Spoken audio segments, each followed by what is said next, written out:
Assalamualaikum warahmatullahi wabarakatuh. Alhamdulillah, alhamdulillahi rabbil alamin.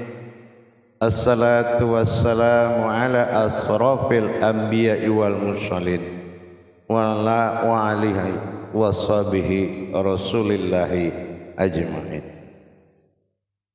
Allahumma salli wa sallim wa barik wa karim azanul nabil karim.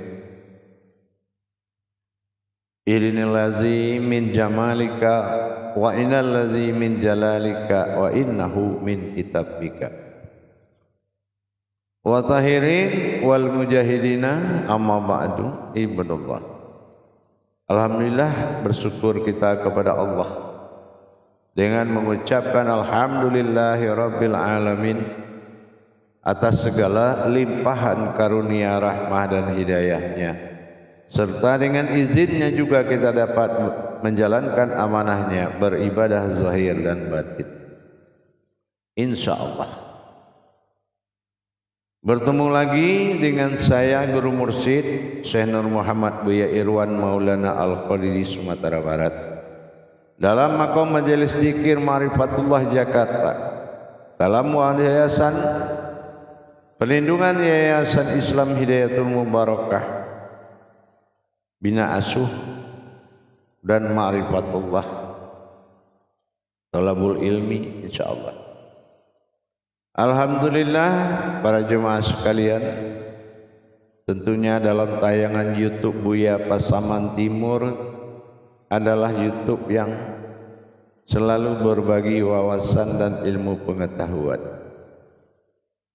Bermarifat Allah dalam maqam tauhid tentunya adalah kewajiban kita dalam bermuqarabun.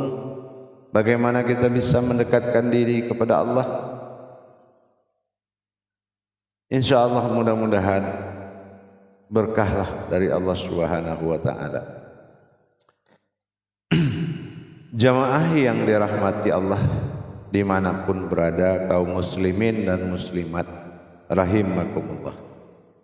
Kalau kita bercerita sebuah diri sebagaimana yang pernah kita sampaikan dan kita pelajari, Islam ini Baitullahnya ada dua, yaitu diri umat dan Tuhan.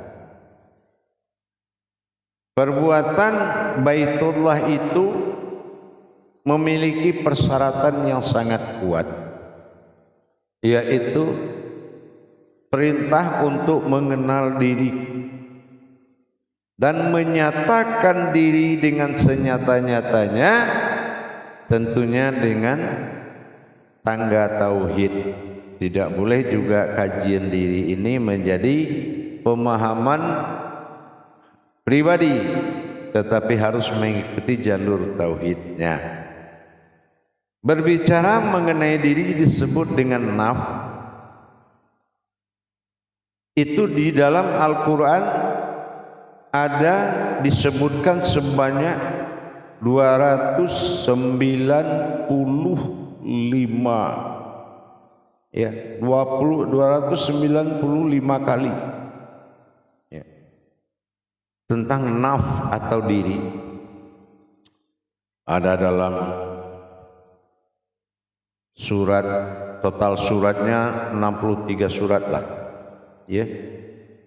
Seperti kita lihat di surat Al-Baqarah ayat 35 juga ada, Ali Imran Al-21 ada, An-Nisa ayat 19 kali ada, dan juga ada disebut dalam surat At-Taubah ada 17 kali masing-masing.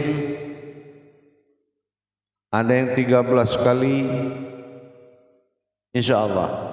Apalagi di surat Al-Misbat atau Al-Quraisin atau surat Yusuf ayat 53. Jadi para hadirin dan jamaah ini,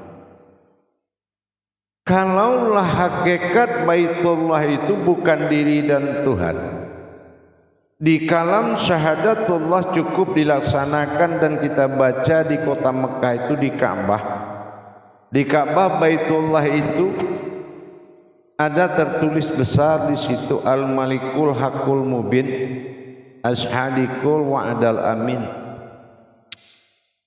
yang berartikan asyhadu alla ilaha illallah wa asyhadu anna Muhammadar Rasulullah. Tapi tidaklah kita cukup hanya mencari dan mengakui seperti itu, tapi kecuali kita benar-benar bisa. Karena diri atau yang benar, nyatakanlah dirimu atau al-haqqul mubin dengan benar, al-haq, diri yang benar-benar, diri yang sebenar diri. Ashadikul wa'dal amin, akui dengan jujur, dengan pintar, dengan bijaksana, tanpa ragu, bahwasan diri itu adalah diriku, kata Allah. Naf wasadikul wa'dal amin, diriku, bukan diri kita. Kalau sudah dikatakan diriku, nafsahu dikala keakuan, nafsihi dikala dia sendiri. Ini juga harus kita tahu tangga-tangga tauhidnya. Itu yang dikatakan naf. Jadi apa? Seperti juga Allah juga menyampaikan bahwasanya tujuan daripada naf atau diri itu melepaskan kodrat manusia itu berbeda dengan kodrat binatang atau hewan dan makhluk lainnya. Ini tujuan kalam naf. Na itu aku, fa itu batin. Jadi tidak ada kodrat lain yang berasal dari batinku, kata Allah, atau bani atau naf, melainkan diriku sendiri. Diriku sendiri ini juga jangan kita salah paham. Allah itu bukan sebuah diri, Allah itu bukan sebuah wujud bernama diri, tapi Allah menjadikan sebuah wujud bernama diri. Dan dia yang memiliki, maka dia bilang diriku, karena itu milikku, bukan aku sebuah diri. Ini yang dikatakan naf. Jadi kalau kita tidak bisa mendirikan kodrat naf tadi, itu tidak ada kepemilikan kita sebagai manusia dalam pengakuan naf itu. Na aku fa batin, atau dikatakan bani, batinku. Itu tidak bisa kita hanya lakukan tanpa kita pecah atau tadabbur dulu ke dalamnya. Ada nafas, ada tanafas, ada nufus. Itu semua adalah naf, diri. Diri ini yang dikatakan naf, itu tingkat kodratnya adalah jiwa. Ya, diri itu tingkat naf disebut dengan jiwa. Nah inilah disebut dengan jiwa ini, baru kita bisa memaknai bahwasan yang dikatakan jiwa itu dia memiliki kodrat-kodrat. Jiwa, bagaimana diri ini ditertibkan, disebut dengan jiwa tadi. Jiwa itu ada 3 dalam diri kita yang kita takuti. Jangan sampai jiwa-jiwa Tuhan terasuki oleh kebatilan. Ya. Maka dikatakan penjagaan ini sangat harus betul-betul diperhatikan, karena tajali pada terhadap diri ini, contohnya al-nafs mutmainah. Nah ini kita harus benar-benar mendirikan jiwa yang jernih dan tenang. Ya, jiwa yang jernih dan tenang bisa mengingat Allah dan terhapus segala pengaruh dan sifat-sifat tercela. Nah ini juga harus betul-betul jiwa itu dipelihara dengan baik dan harus selalu dibersihkan. Dan ada juga yang bersifat jiwa itu adalah dikatakan dengan naf al-lawamah. Nah ini juga, kalau lawamah itu datang sifat jiwa yang menyesali, nah ya, yang menyesali diri sendiri. Nah itu ada jiwa Tuhannya itu. Kalau orang nggak ada menyesalnya itu tidak ada jiwa Tuhan, jiwa kebenarannya itu tidak ada. Nah yang ketiga al-naf al-marah, ya amarah. Jadi kalau kita tahu yang selalu menyuruh kita kepada kekuatan yang jahat, dengan kita menghindari sifat marah. Marah manusiawi, pemarah itu hewani. Nah jadi kalau kita sudah bisa mengontrol 3 jiwa tadi, maka selamatlah naf-naf yang sangat banyak di diri kita.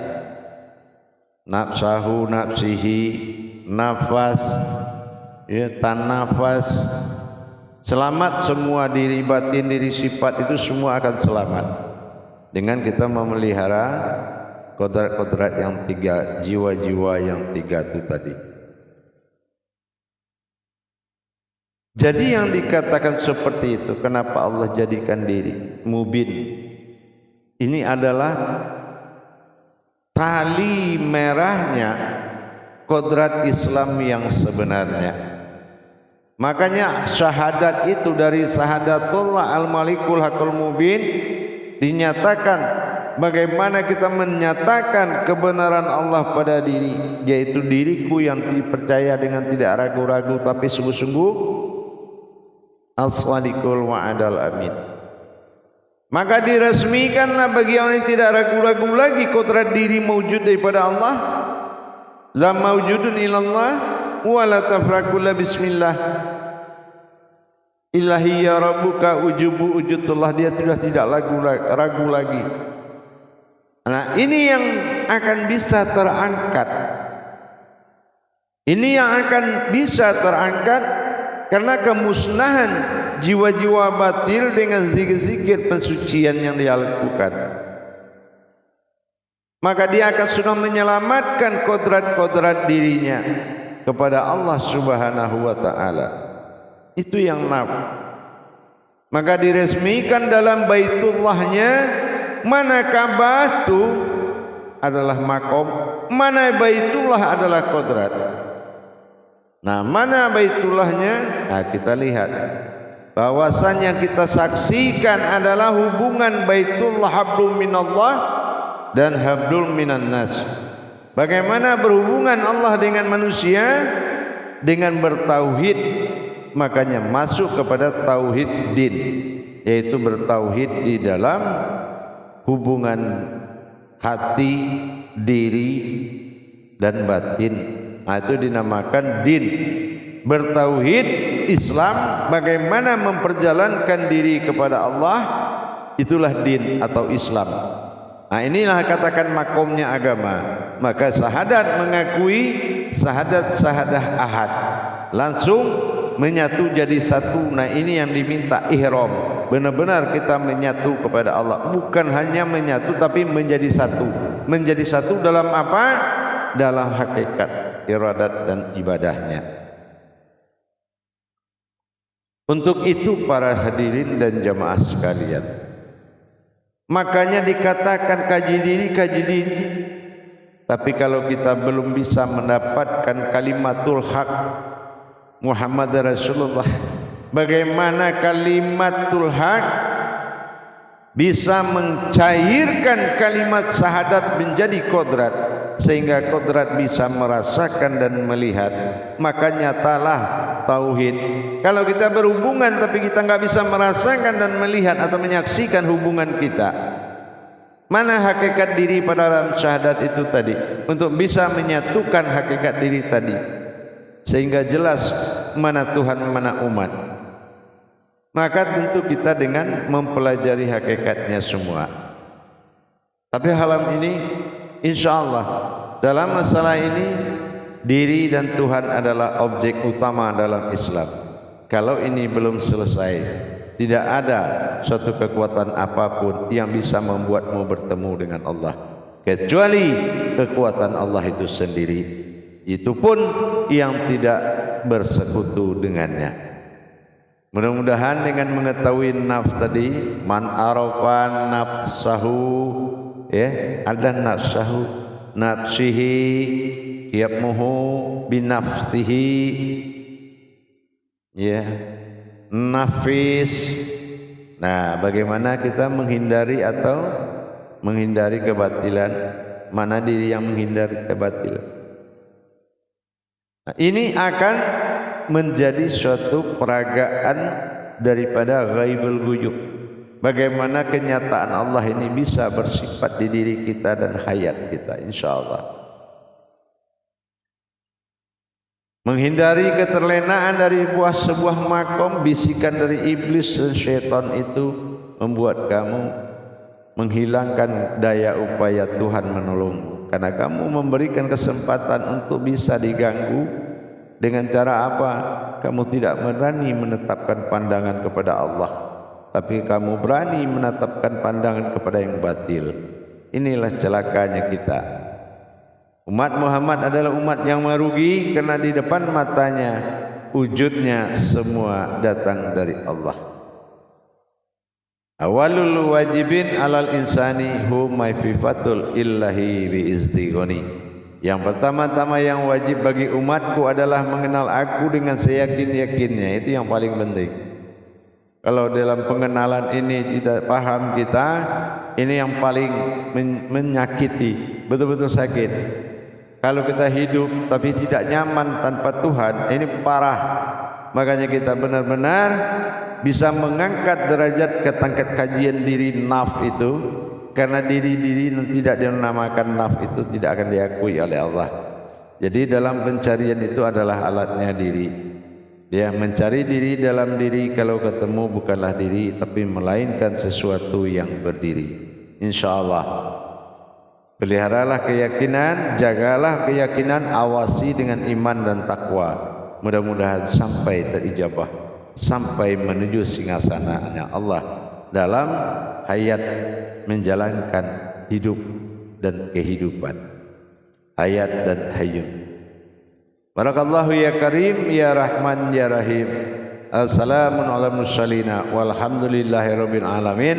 Assalamualaikum warahmatullahi wabarakatuh.